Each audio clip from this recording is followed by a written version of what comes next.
Hi, yeah, I love answering your questions, and I especially love when I get to actually see you guys. Our loyal viewer, Ken, reaching out. Take a look. Hey Jeff, I've got a question for you. I've heard that batteries stored in your refrigerator or freezer will retain more of its power than if you keep them elsewhere. Is that a fact or a myth? Let me know. Thanks a lot.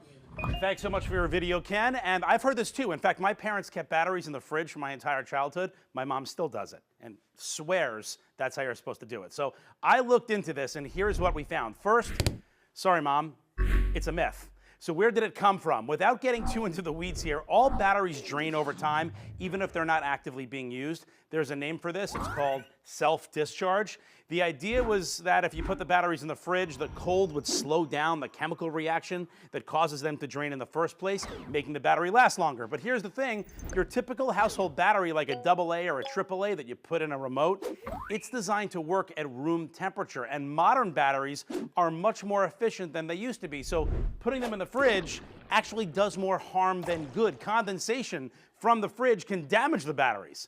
On top of that, extreme cold and extreme heat both reduce battery life. So instead, you should store batteries somewhere dry, where they're not susceptible to humidity, and at normal room temperature.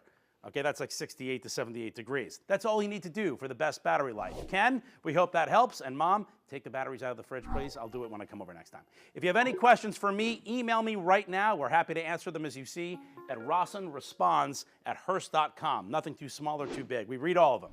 And we love getting your videos, too. Back to you.